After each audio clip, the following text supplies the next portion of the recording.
देख रहे हैं जनता की आवाज और आपके साथ मैं हूं पूजा यादव।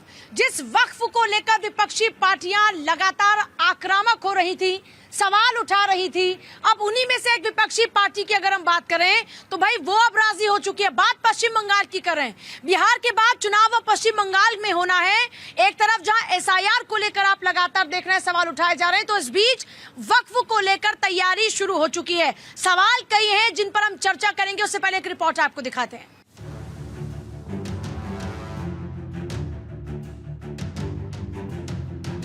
केंद्र सरकार की ओर से लाए गए वक्फ संशोधन अधिनियम 2025 का कई महीनों तक विरोध करने के बाद बंगाल की ममता सरकार ने यू टर्न लेते हुए आखिरकार इसे स्वीकार कर लिया है।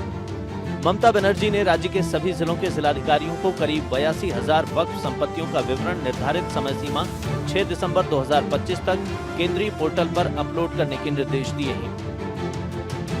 बता दें कि इससे पहले ममता बनर्जी ने कहा था कि वो नए वक्फ संशोधन अधिनियम को राज्य में लागू नहीं होने देंगी। माना जा रहा है कि बिहार चुनाव नतीजों ने ममता बनर्जी को चौकन्ना कर दिया है। ये कहा जा रहा है कि बिहार में पसमानदा मुसलमानों का झुकाव एनडीए की तरफ था और इसी वोट बैंक को खो देने के डर से ममता बनर्जी ने बंगाल में वक्फ संशोधन कानून लागू करने का फैसला किया है। Bureau report, Bharat 24। देखिए, सवाल ये है कि क्या बिहार चुनाव की हार ने वक्फ से प्यार सिखा दिया। चर्चा की शुरुआत आज कुछ खास मेहमानों के साथ में करेंगे, साथ ही होगी हमारी जनता, क्योंकि इस शो का नाम है जनता की आवाज। पहले हमारे आज के जो गेस्ट हैं उनसे आपको मिलवा देते हैं। अविरल मलिक बीजेपी स्पोक्स पर्सन हमारे साथ हैं, अमर सिंह है कांग्रेस स्पोक्स पर्सन, एहसान खान पॉलिटिकल एनालिस्ट हमारे साथ में, डॉक्टर विपुल सुनील हमारे साथ में पॉलिटिकल एनालिस्ट है, मोनिका शर्मा हमारे साथ में पॉलिटिकल एनालिस्ट, और advocate Dheeraj Singh political analyst, Rahul Talan political analyst. सभी का एक बार स्वागत है। पब्लिक हमारी जो है जनता, एक बार जोरदार तालियों के साथ में जनता की आवाज कार्यक्रम की शुरुआत करें। आवाज थोड़ी सी कम आ रही है, पब्लिक एनर्जी हाई होनी चाहिए। शो इतना जबरदस्त होने वाला आज का। ये ममता बनर्जी को क्या हो गया? ये तो ममता बताएगी क्या हो गया। और आपके तो साथी हैं। हाँ बिल्कुल मेरे साथी हैं, लेकिन सवाल उठता है कि जो सैद्धांतिक मूल्यों के मार्ग हैं उसी मूल्य पर हमने संसद में भी विरोध किया था वक्फ बोर्ड का, और अभी भी विरोध कर रहे हैं। कहा ये जो संरचना है पूरे हिंदुस्तान का और जो संविधान की संरचना है, केंद्र सरकार के पार्लियामेंट में जो बनाए गए कानून हो उनको मानना मजबूरी है। राज्यों साहब, मैंने कुछ गलत कहा क्या? दिल पे पत्थर रख के मैंने देखिए वो दिल पे पत्थर रख के यहाँ किया गया। अभी अमर सिंह जी वही बात कह रहे हैं, लेकिन फिर घुमा फिरा के कह रहे हैं कि मैं ऐसा नहीं कह रहा। देखिए अमर सिंह जी क्या कहें, उन्हें राजनीतिक समझ में नहीं आ रहा है, और ये बोल रहे हैं कि इनकी वो हैं सहयोगी। कहाँ सहयोगी है इनकी? ये है कि इनको बंगाल में के ये क्या कर रहे थे, अब तक सवारी कर रहे थे। कभी यूपी में अखिलेश यादव के कंधों पे, आरजेडी के कंधों पे बिहार में, अब ये चाह रहे थे कि वहाँ ममता बनर्जी के कंधों पे बंगाल में कुछ इनको मिल जाए। क्या दीदी का साथ बंगाल में? देखिए साथ वो तो इंडिया गठबंधन में है दीदी। पर दीदी तो तैयार, दीदी कहाँ नहीं लगता है तो?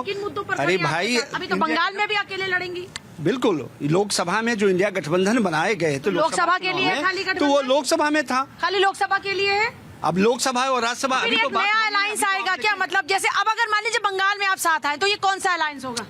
लोकसभा में इंडिया गठबंधन बनी थी और दीदी साथ में थी, और अभी तक उस पर कोई डिबेट नहीं हुआ है और नहीं कोई बातचीत सामने आकर बैठकों में पहुंच भी नहीं रही और बैठक हो नहीं रही। इनको समझ में आ रहा है कि दीदी इनके साथ नहीं है, लेकिन ये बोल नहीं पा रहे। इनकी भी मजबूरी है, अमर सिंह जी की बहुत मजबूरी है कि पार्टी क्या जो इंगित करेगी वही बोलेंगे। लेकिन देखिए जो वक्फ बिल के उन्होंने बोला है, तो ये एक तरीके से उन्होंने हार मान ली है। हार के क्यों मानी है? उनको समझ में आ गया है कि इस देश का जो नौजवान है, जो आम नागरिक है, वो समझ गया है कि आप स्यूडो सेकुलरिज्म की पॉलिटिक्स करते हैं और उस पॉलिटिक्स के मुंह पे ये तमाचा है। आपने तो बोला था कि सीए के एनआरसी भी लागू नहीं करने देंगे, सीए लागू नहीं करने देंगे, वक्फ बिल लागू नहीं करने देंगे। और बिहार का जो हाल हुआ है, तेजस्वी यादव ने सबसे पहले बोला था कि जैसे ही हमारी सरकार आएगी वक्फ बिल को फाड़ के कूड़ेदान में फेंक देंगे। तो जनता ने उनको ऐसे फाड़ा कि वो कूड़ेदान में के लायक भी नहीं रहे। तो जो इस वजह से ममता बनर्जी, डर है आप कह रहे हैं? ये डर है बिल्कुल, और ये डर है, ये जनता का डर है कि आप अगर जो संविधान के साथ और संसद की और लोकतंत्र के साथ खिलवाड़ करने की कोशिश करेंगे, आप अपनी मर्यादा में रह के काम करिए। ये नहीं आप ये बताइए कि इतना लंबा शासनकाल हो गया बंगाल का, आपने क्या किया बंगाल के लिए, कितना विकास किया बंगाल में, कितनी नई फैक्ट्री लगी, कितने रोजगार दिए। आपका सिर्फ नाम आता है सिंगूर विवाद में, जो सिर्फ बंगाल का ही पूछेंगे या बिहार का भी पूछेंगे, तो समझ में नहीं आ रहा है। देखिए चुनाव है, अब बंगाल में चुनाव होने वाले, बिहार पे इतनी लंबी चर्चा हुई, नौकरी रोजगार सब पे चर्चा हुई, लेकिन अब बिहार की चर्चा नहीं करेंगे, बंगाल की चर्चा करेंगे। थोड़ा बंगाल का भी कच्चा चिट्टा खोल बोलने की, कितने रोजगार दिए उनको भी बता दें। जो सिंगूर जब वहां टाटा मोटर ने लगाया तो ममता बनर्जी सबसे आगे थी उजाड़ने में वहां से। अब टाटा मोटर को तो कुछ करोड़ का लॉस हुआ, लेकिन बंगाल को जो लॉस हुआ, जो कभी फाइनेंशियल कैपिटल होता था इस देश की, कोलकाता जो फाइनेंशियल कैपिटल होता था, आजकल वो क्या बन गया है ये देखिए। जो मेट्रो सिटीज हैं, कोलकाता की स्थिति क्या है, और उसके लिए जिम्मेदार है कोई तो टीएमसी और वामपंथी सरकार जिम्मेदार है। वो बदलाव के लिए आई थी कि हम बदलाव करेंगे बंगाल में, लेकिन बदलाव नहीं, बर्बाद कर दिया बंगाल को। क्या आप क्या कहते हैं? मुझे लगता है कि ये यू टर्न है ममता जी का, और पीछे आपने देखा होगा कि इसके खिलाफ वो कोर्ट तक गई थी, वहां से भी वो निराश हुई थी। और कहीं न कहीं जो बात अभी हो रही थी, बिहार चुनाव का रिजल्ट भी इसके पीछे है। कई बार होता क्या है कि राजनीतिक दल देख रहे होते हैं, वाच कर रहे होते हैं और मजबूरी में ये कर रहे होते हैं। वही ममता बनर्जी आप 4 महीने पहले की अगर उनके वक्तव्य को देखिए तो कह रही थी कि 33% मुसलमान यहाँ रहते हैं, मैं गोली खा लूंगी लेकिन ये वक्फ को नहीं लागू करूंगी। लेकिन बिहार के चुनाव ने कहीं न कहीं विपक्षी दलों को, ये मुझे लगता है कि उस परिणाम ने डिस्टर्ब तो किया है। नुकसान नहीं होगा क्या? क्यों नहीं, बिल्कुल। जिनको अपीज करने के लिए ये बातें की जा रही थी, उनका क्या होगा फिर? वो साथ होंगे कि नहीं? बिल्कुल, मैंने कहा अभी कि ये वाच कर रहे होते हैं राजनीतिक दल, और ये देखते हैं कि कहीं न कहीं अब 33% की तो बात कर रही हैं, लेकिन उनके साथ उनके बहुसंख्यक समाज के भी तो वोटर हैं, हिंदू समाज के। तो उनको पलट करके ये सोचने पर मजबूर होना पड़ रहा है कि बिहार की तरह, बिहार में भी एसआईआर का बड़े जोर शोर से विरोध हुआ था, और सरकार की कुछ ऐसी नीतिगत फैसलों का विरोध करने का दुष्परिणाम ये हो रहा है कि जनता और एग्रेशन में आकर के पक्ष में मतदान कर रही है। तो इसका मैं जो देख पा रहा हूं और समझ पा रहा हूं, मुझे लगता है कि ये देख करके समझ करके ममता जी ने ये यू टर्न लिया है, और इसका कहीं ना कहीं मुझे ये जो लग रहा है कि चुनाव में उनको फायदा भी होगा अगर इसको लागू करती हैं। जिस तरफ आप कह रही हैं उस तरफ से नुकसान की संभावना है, लेकिन आप तो नुकसान की भरपाई दूसरी तरफ से हो जाएगी, करेंगी जी। 67 वर्सेज 33 का मसला है ना, तो 67% में 67 इंटैक्ट नहीं है क्या बीजेपी के साथ? नहीं हैं, लेकिन उनके परंपरागत वोटर वहां भी तो हैं। केवल मुस्लिम वोट से तो तृणमूल की सरकार या लेफ्ट की सरकार वहां नहीं बन रही है। मोटे तौर पर बंगाल के मिजाज में इस तरह के दलों के लिए जगह रही है और आज भी है। तो इसलिए मुझे लगता है कि ये फायदा देखने के लिए उन्होंने किया है। अब आने वाले समय में क्या होगा, चुनाव का समय है, चुनाव का साल है, इसका दुष्परिणाम आप जो कह रही हैं वो भी हो सकता है। हो सकता है कि उधर से वोटर छिटकेंगे, लेकिन वो जाएंगे कहाँ? उनकी मजबूरी है कि वो ममता के साथ रहेंगे। लेफ्ट बहुत कमजोर है और चुनाव ममता वर्सेज बीजेपी का होगा, तो ममता को और ममता के लोगों को, तृणमूल कांग्रेस को ये आइडिया है, या पूरे देश साहब भी तो हैं जगह जगह, वैसी साहब कहीं कहीं कट करेंगे, लेकिन उनको ये आइडिया है कि बीजेपी के अलावा ये, अरे मेरे अलावा ये जा नहीं सकते, बीजेपी सामने है तो वो तो परंपरागत तौर पर उनके साथ हैं। क्या कहते हैं आप, ममता दीदी को फायदा होगा या नुकसान होगा? क्या है कैलकुलेशन उनकी? पहले तो मैं बता दूं ममता दीदी से कि ममता दीदी का राज कई वर्षों से है। तीन टर्म हो गए, आई थिंक 3 टर्म हो गए, 15 वर्ष हो गए। तो ममता दीदी बताएं जरा, इन 15 वर्षों में जो वक्फ की संपत्तियां हैं, जो गरीबों की है, जो यतीमों की, जो विधवाओं की है, कितने आपने बनाए हॉस्पिटल, कितने बच्चों की शादी कराई है, और कितने अपने शिक्षा संस्थान बनाए हैं। राम मंदिर में कितने शादी हुए? मैं बता रहा हूँ आपको, मैं सुन रहा हूँ, राम मंदिर पे आऊँगा, रुक जाओ। मैंने बात वक्फ की हो रही है ना। वक्फ मतलब दान करना, दान जमीन का दान हो या पैसे का दान हो। तो ममता दीदी जो बचा रही हैं उन दानवीरों को जो मलाई खा रहे हैं, गरीबों का, यतीमों का, विधवाओं का, बेवाओं का। आपको कोई एतराज नहीं है वक्फ से? नहीं, वक्फ बिल आना चाहिए। वो क्यों आना चाहिए? आ तो चुका, अब तो लागू करने की बात। हाँ, जो सॉरी लागू होना चाहिए। वो लागू क्यों होना चाहिए? जो लोग हमारे समाज के हैं, दाढ़ी वाले हैं, टोपी वाले हैं, नमाज पढ़ते हैं, नामी मुसलमान हैं, उन्होंने दाब रखा है गरीबों का हक, उन्होंने दाब रखा है विधवाओं का हक, उन्होंने मार रखा है छोटे यतीम बच्चों का हक।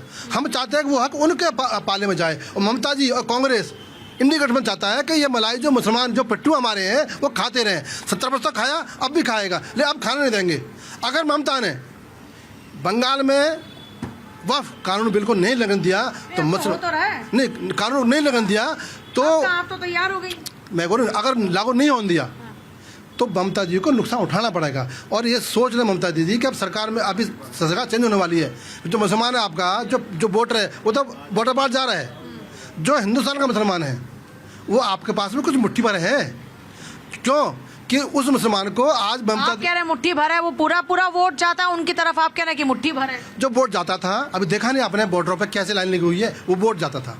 मेरे देश का मुसलमान है, हाँ जाता है, लेकिन ज़्यादा परसेंट अब नहीं जाएगा क्योंकि उसको ममता जी ने लूटा है। लूटा कैसे? ना योजना मिली आज तक, ना पढ़ाई का अवसर दिया आपने, क्या दिया आपने? सिर्फ झूठ बोलकर, बेला फुसलाकर, गुमराह। अब पढ़ के लग गया है। आज बंगाल से मुसलमान IPS भी है और डॉक्टर भी है, इंजीनियर भी है। वो समझ गया है कि अब मेरी जो बच्चों का भविष्य है वो भाजपा के मोदी जी के हाथों है। ममता तो लूटती रही हमारे को, ममता का चैप्टर क्लोज है। और वक्त बिल को 10 सालों से जो इतनी पावर लगाई थी उसका क्या? बीजेपी ने पूरी पावर लगाई पिछले 2 अगर उठाकर देखें चुनाव को, उसमें ने बिल्कुल पावर लगाई, लेकिन जो मेन इशू है कि ममता जी ने आज जो है ये क्यों इम्प्लीमेंट करने की बात करी, जो इसके पीछे एक लीगल रीज़न है।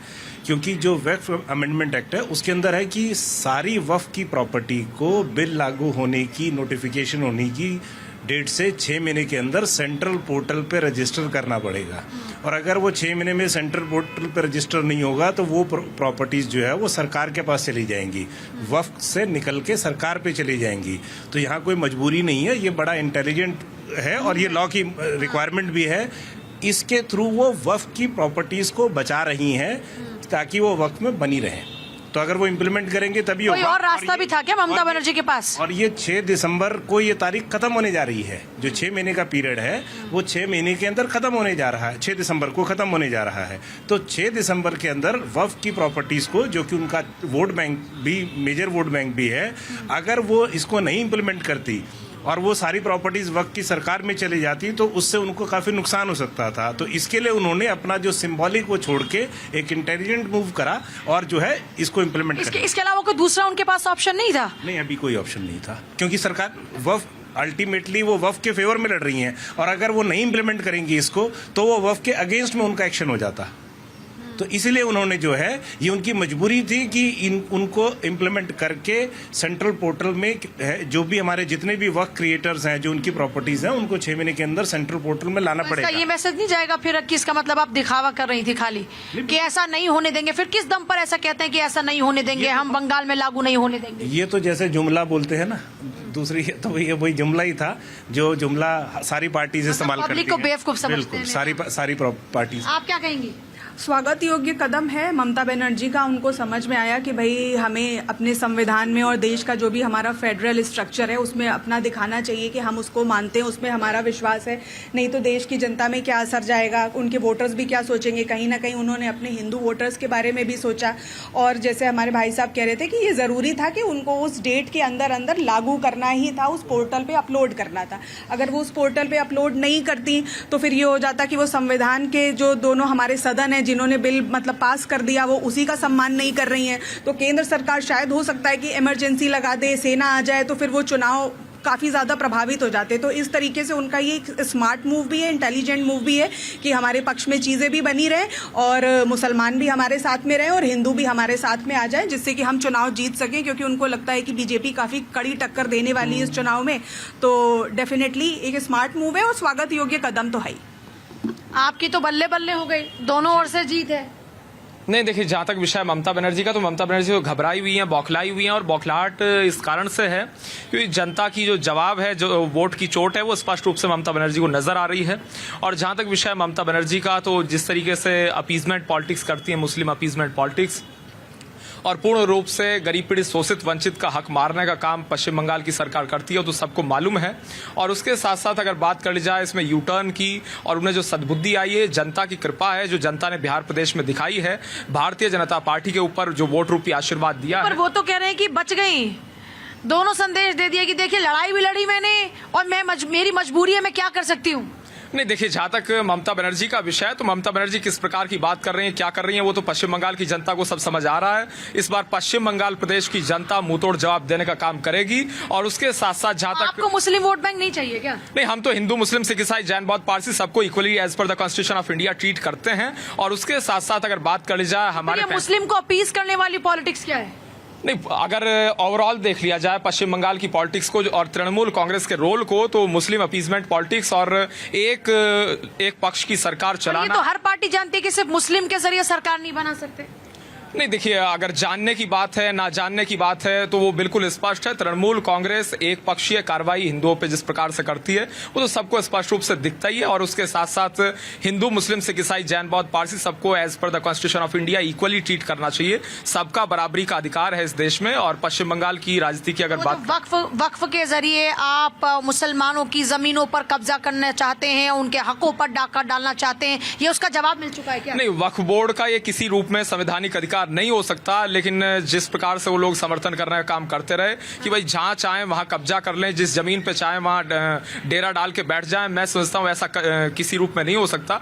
ये एंटी कॉन्स्टिट्यूशनल है पूर्ण रूप से। और साथ साथ जहां तक विषय है हमारे फैसलों का, जो हमने फैसले लिए उस पर एग्री उन्हें करना पड़ेगा, क्योंकि जनता हमारे फैसलों के साथ है। और हिंदू मुस्लिम सब कौन सी जनता? देश सारी ना जनता? बिल्कुल, देश की जनता पूर्ण रूप से। पब्लिक के पास जाती हुए भाई वक्फ से किसी को कोई एतराज है क्या?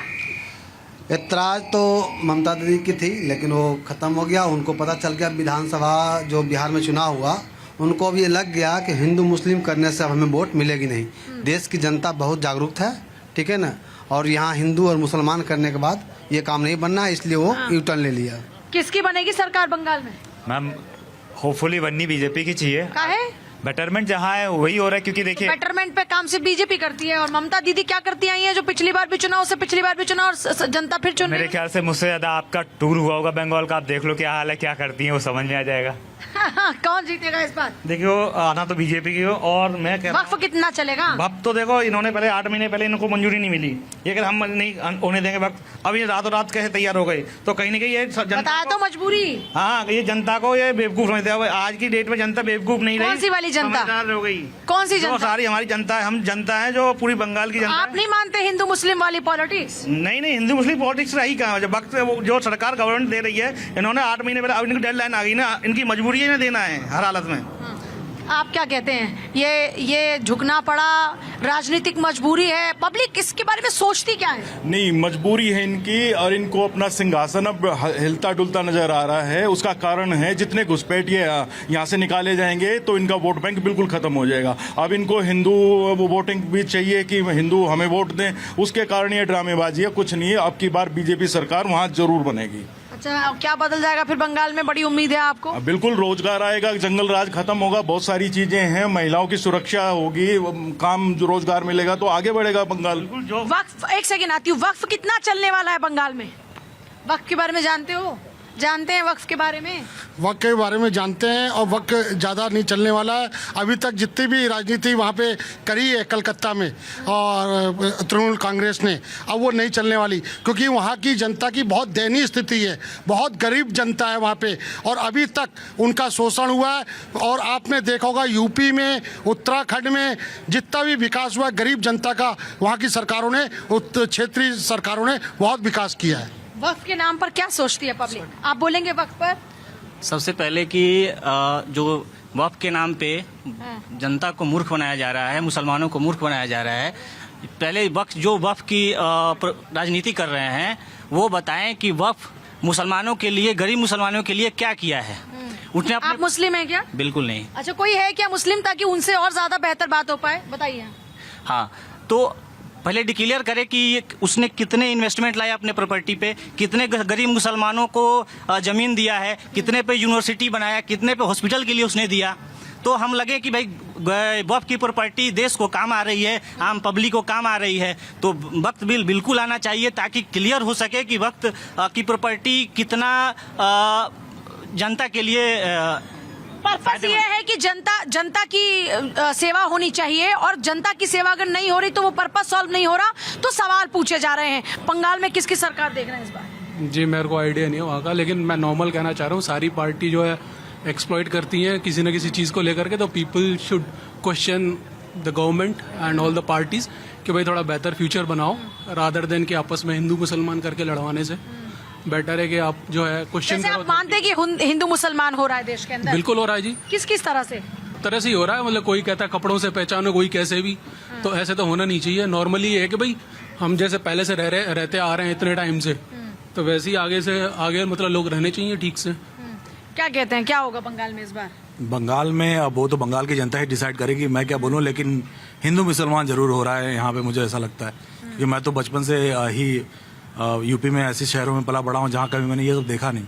और आज के दिन में तो मैं अमेरिका चला गया हूँ, अमेरिका में रहता हूँ। यहाँ तो मैं आया था, लेकिन जो भी वहाँ से हालात देखता हूँ तो मुझे तो लगता है थोड़े कुछ चीज़ अच्छी भी हो रही है, लेकिन शायद चीज़ें बदलनी चाहिए।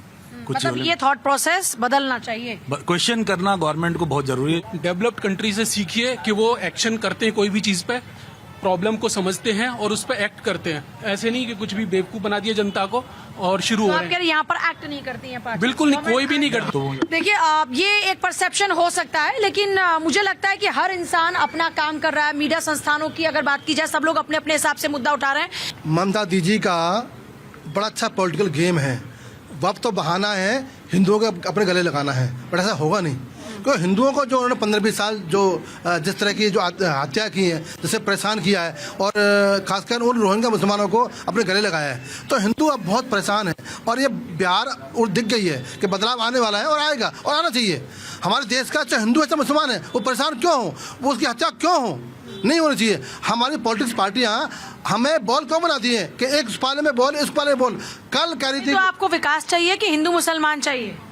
हमें विकास चाहिए, शिक्षा चाहिए, रोजगार चाहिए और देश का सम्मान भी चाहिए, और हमें प्रदेशों का उन्नति भी चाहिए, जो कि ममता ने नहीं किया है। ममता ने केवल एक बॉल बना खेलते रहे, घूमते रहे। अब बॉल निकल गई हाथ से। SIR ना होती तो अभी भी उनको वक्फ के याद नहीं आती। एक बहाना बनाया वक्फ का उन्होंने कि वक्फ के माध्यम से मैं जो हमारे हिंदू भाई हैं वो मेरे गले लग जाएंगे, लेकिन हिंदू इतना परेशान है गले नहीं लगेगा। और मुसलमान जान चुका है कि ममता दीदी ने उन रोहिंग्या को बगल में बिठाकर हमारा रोजगार दिया, हमारा पैसा दिया, हमारे जगह दी, हमारे पास नहीं तो छोड़ा। आप कह रहे हैं कि सारी समस्याओं का समाधान हो चुका है बीजेपी गवर्नमेंट में? नहीं हुआ, नहीं होगा, मुझे उम्मीद है। जैसे कि लाइन लगी बॉर्डर पे, अगर 6 महीने लाइन लग जाएगी तो जो बंगाल है, जो मुसलमान, मेरा गरीब मुसलमान जो देश का मुसलमान है, उसके पास मकान होगा, जो उसके पास झोपड़ी में रहता है ना, मकान होगा। मकान में रहने वाले बांग्लादेशी हैं और मेरे देश का मुसलमान रह रहा है झोपड़ी में, क्योंकि उनकी मजबूरी है। ममता कुछ करेगी नहीं और भाजपा है नहीं, तो अब भाजपा आएगी, बांग्लादेशी अपने देश जाएंगे और मेरे देश में। सबसे बड़ा विषय देश के लिए बांग्लादेशी है क्या? नहीं, कहीं ना कहीं विषय तो हैं, लेकिन पूजा जी एक बात का मैं खंडन करूंगा। वकील साहब अभी कह रहे थे कि वक्फ की ज़मीन बचा रहे हैं, ममता की जीत है इसमें। मुझे लगता है कि ये मामला नहीं है। मसला सीधा ये था कि ममता ने खूब अपोज किया, अंतिम समय तक उसके लिए लड़ाई की। तृणमूल कांग्रेस ने चाहा कि ये लागू ना करना पड़े, और वो डेट वाली बात जो करें वो मजबूरी में उनको लागू करना पड़ रहा है, और उसके पीछे भी वो अभी भी अपोज करती। कहीं ना कहीं बिहार का चुनाव है, उसको देखना चाहिए। उनको कहीं ना कहीं ये लग रहा है, और उसके पीछे SIR भी है। SIR में निश्चित तौर पर मेरा एक अनुमान है कि 2 से 3 लाख वोट कम होने जा रहा है मुसलमानों का, मैं अगर खुल करके कहूँ तो, पश्चिम बंगाल में। और उसके तो बाद मुसलमान देश के तो नहीं है ना? नहीं है। तो ये उनके फेवर में वोट कर रहे थे ना, ये भी तो हमें ये थोड़ा डिस्क्राइब करना पड़ेगा ना कि ये बात है, वरना कुछ लोग कहेंगे कि मुसलमानों का देखिए वोट कट रहा है। हाँ, नहीं, ये बात है, ये सच है। इसमें मुझे लगता है कि इसको मानना चाहिए। कहीं ना कहीं इस तरह के अगर वोटर कटेंगे तो उनको दिख रहा है कि डेमोग्राफी बदलेगी। कई विधानसभा सीटें ऐसी प्रभावित होंगी जहां की इस तरह के वोटरों के होने की वजह से उनकी सीटें निकल जाती थी। तो अब इसके पीछे बहुत ठीक से उन्होंने मतलब देखा है, जांच पड़ताल की है, और उसके बाद अंत में मजबूरी में आकर के किया है। SIR के खिलाफ भी अभी देख रही हैं कैसे वो लगातार अपोज कर रही हैं। SIR आवाज तो बुलंद करने का मतलब विरोध वो कर ही रहे हैं, लेकिन SIR का सीख क्या ली? मैं वो सीख की बात कर रही हूँ। हम सबक सीख, बीजेपी के लोग कहते हैं ना सबक सीख। जरा मैं बीजेपी आ रही हूँ फिर आपके पास। बीजेपी कहती है सबक सीख ली, वो तो कह रहे हैं SIR पर फिर आवाज बुलंद करेंगे, सेशन में भी करेंगे। तो सीख क्या ली है? नहीं, देखिए SIR का जहां तक विषय, SIR क्या है, कम से कम इस चीज को इन्हें समझ लेना चाहिए। जिनका 18 साल उम्र हो गई, उससे ज्यादा हो गई, उनका वोटर लिस्ट में नाम जोड़ा जा रहा है। जिनका देहांत हो गया, जो दिवंगत हो गए, उनका नाम हटा दिया जा रहा है, और उसके साथ साथ अपग्रेड एंड अपडेट किया जा रहा है। इस चीज को अगर ये मुद्दा बना रहे हैं तो मैं समझता हूँ बहुत ही हास्यास्पद है, और उसके साथ साथ लोकतंत्र के लिए दुखद भी है। फिर भी अगर ये चर्चा चाहते हैं, मुझे किसी रूप में इस चीज को कहने में आपत्ति नहीं है कि हमारी पार्टी पूर्ण रूप से जवाब देने को हर विषय तैयार है। लेकिन जब चर्चा प्रारंभ होती है उस दौर में अगर ये सवाल करें कोई दिक्कत नहीं, लेकिन प्रश्न काल में अगर ये चीखना चिल्लाना शुरू करेंगे तो ये पूर्ण रूप से जो टैक्स पेयर का पैसा है उसकी बर्बादी करने का प्रयास कर रहे हैं, और सदन को अगर नहीं चलने दे रहे हैं तो ये देश का विरोध पूर्ण रूप से है। हाँ, देश का विरोध है पूर्ण रूप से। अमर जी, कुछ कहना चाह रहे हैं? बिल्कुल कहना चाह रहा हूँ कि मेरे भाई जो वो बताए, आप इनको याद नहीं क्यों है? दर्द होगा इन्हें? किस बात का दर्द होगा? इनको 2000 पूजा जी 5 लाख वोट कटने वाले हैं बंगाल में। जो रोहिंग्या है ना, कम से कम 5 लाख है, वो जाएंगे बिस्तर लेके। आपको कैसे पता 5 लाख का आंकड़ा है? अभी देख रहे हो लाइन लेके पड़ी है, कम से कम हजारों तो होंगे अभी। देखो, क्योंकि वोट मैं देता हूँ ना, वोट मैं देता हूँ। मैं वोट देने वालों को ही कहाँ पता होता है? सब पता होता है पूजा जी, ये लोकतंत्र का पर्व है और इससे पर्व दुनिया में अच्छा है ही नहीं। इस पर्व को बदनाम जो लोग कर रहे हैं ना, वो कर रहे हैं जो हार जाते हैं। ये देश में जनता का जो पर्व है, लोक पर्व है, और ये जो हमारा पर्व है, इससे पर्व बड़ा कोई है नहीं। अब इनको ये पता नहीं है कि इनका जो है, इनके खुद गृह राज्य मंत्री ने कहा